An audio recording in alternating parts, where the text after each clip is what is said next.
శివాయ. ఓం నమో నారాయణాయ. కర్మ నివారణ నరదృష్టి నివారణ కాల భైరవాయ నమో నమః.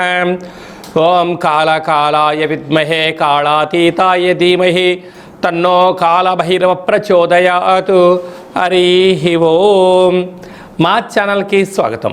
చూస్తున్న వీక్షకులకు ప్రేక్షకులకు ప్రియ కాళభైరవ భగవద్బంధులకి స్వాగతం పలుకుతూ మమ్మల్ని ఎంతగానో ఆదరిస్తూ ఉండబడినటువంటి ప్రియ సోదర సోదరీమణులకు జ్యోతిష్య అభిమానులకు సనాతన ధర్మ సంరక్షకులు అందరికీ కూడా జ్యేష్ఠమాస పూర్ణిమ జ్యేష్ఠాభిషేక ఆశీస్సులు అని చెప్పి గమనించాలి. 16/5/2026 నుండి 31/5/2026 వరకు పుట్టినటువంటి వారందరికీ ముందస్తుగా జన్మదిన శుభాకాంక్షలు. గతంలో వివాహం చేసుకున్న వారికి వివాహ వార్షికోత్సవ శుభాకాంక్షలు. ద్వాదశ రాశుల్లో గ్రహ గమనాల్ని ఒకసారి పరిశీలిద్దాం. మేషరాశిలో 8 సంవత్సరాల తర్వాత కుజ భగవానుడు అధిక జ్యేష్ఠమాస సందర్భంగా స్వక్షేత్రంలో కుజ సంచార స్థితి. వృషభ రాశిలో రవి బుధ సంచార స్థితి. మిథున రాశిలో 12 సంవత్సరాల తర్వాత గురు శుక్ర సంచార స్థితి. సింహరాశిలో కేతు సంచార స్థితి. కుంభరాశిలో రాహు సంచార స్థితి. మీనరాశిలో శని భగవానుడి సంచార స్థితితో ద్వాదశ రాశుల్లో గ్రహ గమనాలు ఈ విధంగా ఉన్నాయి. వృశ్చిక రాశి వారికి విశేషంగా 6వ స్థానంలో 8 సంవత్సరాల తర్వాత కుజ భగవానుడు అధిక జ్యేష్ఠమాస సందర్భంగా స్వక్షేత్రంలో సంచారం చేయడము, 12 సంవత్సరాల తర్వాత దేవగురు బృహస్పతి వీరికి అష్టమంలో సంచారం చేస్తూ ఉన్నప్పుడు శుక్రుడు కలిసి ఉండడము ఒక రకమైన యోగము, మరొక రకమైన విచారం అని చెప్పి గమనించాలి. వృశ్చిక రాశిలో ఏ నక్షత్రాలు వస్తాయి అనగా విశాఖ నక్షత్రంలోని చివరి పాదం 4వ పాదము, అనురాధ నక్షత్రంలో 4 పాదాలు, జ్యేష్ఠ నక్షత్రం 4 పాదాలు కలిపితే వృశ్చిక రాశి. రాశాధిపతి కుజ భగవానుడు. వీరికి అర్ధాష్టమ రాహు, రాజ్యస్థానంలో కేతు సంచార స్థితి. సకల గ్రహాలన్నీ కూడా రాహుకేతుల మధ్యలో ఉండడం వలన మనోవేదన, శత్రువులతో ఇబ్బందులు, అంతర్గతమైన చర్చలకు ఇది సరైన సమయం కాదు. దయచేసి వృత్తి ఉద్యోగ వ్యాపార కార్యక్రమాలలో అనేక రకాల ఆటంకాలు శత్రువులు పొంచి ఉన్నారు కనుక ఇలాంటి కాల సమయంలో ఉద్యోగం మారాలి, కొత్త వ్యాపారాలు పెట్టాలి అన్న వాటికి కొంతకాలం వాయిదా వేసుకోవడం ఉత్తమోత్తంగా భావించగలగాలి. పంచమ స్థానంలో శని సంచార స్థితి ఉన్నప్పుడు నూతనంగా వివాహం చేసుకోవాలి అనుకుంటున్న వారికి మంచి కాలము. వివాహమైన దంపతులకు పుత్ర పుత్రిక సంతాన యోగం కలుగుతుంది. అలాగే 8 సంవత్సరాల తర్వాత కుజ భగవానుడు స్వక్షేత్రకంగా సంచారం చేస్తున్నప్పుడు స్థిరాస్తులు, చరాస్తులు, గృహాలు, షేర్లు, బంగారు ఆభరణాలు, క్రయ విక్రయాలు, సరైన సమయానికి డబ్బులు అందడం, ఉన్నతమైనటువంటి ఆరోగ్యకరమైనటువంటి ఆహ్లాదకరమైన జీవితాన్ని వృశ్చిక రాశి వారు పొందబోతున్నారు. అలాగనే సప్తమంలో బుధాదిత్య రాజయోగం. ప్రేమికుల మధ్య నమ్మకం ఉండడం వల్ల వారికి మంచి అభిప్రాయం కలిసి ఉంటుంది. అది కాకుండా ప్రభుత్వోద్యోగం ప్రయత్నం చేసేవారికి ఇది సువర్ణపు యుగంగా భావించగలగాలి.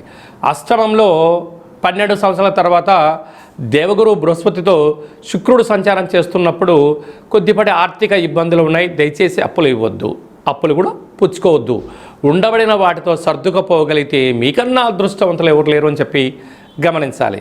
కనుక ఈ జ్యేష్ఠమాస పూర్ణిమ సందర్భంగా వెడల్పాటి పాత్రలో పాలను పోసి ఎర్రటి పుష్పాలను ఎర్రటి అక్షంతలను వేసి చంద్రుడికి నమస్కారం చేసుకొని రావి చెట్టుకు కానీ తులసి వృక్షానికి కానీ లేకుండా మేడి వృక్షానికి పోసినట్లయితే దోషము తొలగి అదృష్టం కలిగి అపారమైనటువంటి కోట్ల రూపాయల సంపాదించేటువంటి ఆలోచన విధి విధానంలో విజయం వృశ్చిక రాశి వారి సొంతం అని చెప్పి గమనించాలి. మే నెలలో ద్వితీయార్థంలో ముఖ్యమైన పండుగల గురించి క్లుప్తంగా సవివరంగా సంపూర్ణంగా తెలుసుకుందాం. 21వ తారీఖున ఎన్నడూ లేనటువంటి విధంగా అధిక జ్యేష్ఠ మాసంలో గురువారము పుష్యమి నక్షత్రము అనగా తెల్ల జిల్లేడు వృక్షం దగ్గర పూజ చేసిన, తెల్ల జిల్లేడు యొక్క వేరు తీసుకొచ్చి సింధూరం పూసి ఇంట్లో పెట్టుకున్న, ఒక లక్ష్మీ గణపతి హోమాన్ని చేసుకున్న అద్భుతమైన అఖండమైన రాజయోగం మన సొంతం అవుతుందని చెప్పి గమనించాలి. అలా చేసుకోలేనటువంటి వారికి తెల్ల జిల్లేడు వృక్షం దొరకలేనటువంటి వారు ఈ కింది నెంబర్ను సంప్రదించినట్లయితే, మీ గోత్రనామాలు పంపించినట్లయితే పూజ చేసి ఆ తెల్ల జిల్లేడు యొక్క వినాయకుడి స్వరూపాన్ని వేరును మీకు పంపించడం జరుగుతుందని చెప్పి గమనించాలి. 23వ తారీఖున కాలాష్టమి అంటే కలియుగ కాలంలో కలి చేత, నరదృష్టి చేత, శత్రువుల చేత ఎవరైతే బాధపడుతున్నారో ఆ రోజు కాళభైరవ స్వామిని స్మరణ చేసిన, ఇంట్లో కుష్మాణ దీపాన్ని వెలిగించిన, కాళభైరవ అష్టకాన్ని విన్న, సునకపు మహారాజు గారికి గారెల దండ వేసిన, అతిథికి ఆహారం పెట్టిన, కాళభైరవ స్వరూపంగా భావించి ఎప్పుడైతే చేస్తామో కష్టాలకు ముగింపు పలికి అష్ట ఐశ్వర్యాలకు స్వాగతం పలుకుతారు అని చెప్పి గమనించాలి. అలాగనే మనకు 31వ తారీఖున అధిక జ్యేష్ఠమాస పూర్ణిమ అంటే అధికస్య అధిక ఫలితము అంటారు. కనుక అధిక జ్యేష్ఠమాసంలో శ్రీమన్నారాయణ స్వామి యొక్క స్మరణ చేసిన, ధ్యానం చేసిన, తిరుమల వెంకటేశ్వర స్వామి క్షేత్రంలో జ్యేష్ఠ పూర్ణిమ సందర్భంగా విశేష అభిషేకం చేస్తూ ఉంటారు. కనుక మన గృహంలో వెంకటేశ్వర స్వామివారి స్మరణ, పూజను, ఒక తులసిమాలను సమర్పించిన అంతే పుణ్య ఫలితం ఉంటుందని చెప్పి గమనించాలి. కనుక జ్యేష్ఠమాస పూర్ణిమ సందర్భంగా అంటే సాయం సంధ్య అంటే చీకటి పడ్డ తర్వాత 7:30 నుంచి అర్ధరాత్రి 11-12 గంటల వరకు గగనంలో తెల్లగా చల్లగా చంద్రుడు కనపడుతూ ఉంటాడు. కనుక ఒక వెడల్పాటి పాత్రలో పాలు పోసి అందులో 1 కానీ 5 కానీ శక్తి అనుసారంగా కొన్ని ముత్యాలు వేసి మీ మనసులో కోరిక కోరుకొని ఆ చంద్రభగవానికి నమస్కారం చేసుకొని ఈ యొక్క పాలను తులసి వృక్షానికి పోసినట్లయితే అద్భుతమైన ఐశ్వర్యము, లక్ష్మీ కటాక్షము, శ్రీమన్నారాయణుడి యొక్క ఆశీస్సులు ఉంటాయని చెప్పి గమనించాలి.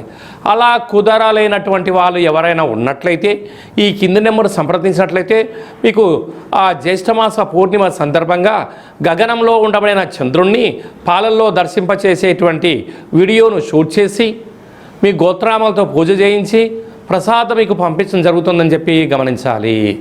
అలాగనే మీ వ్యక్తిగత జాతకం తెలుసుకోవాలనుకుంటున్నారా?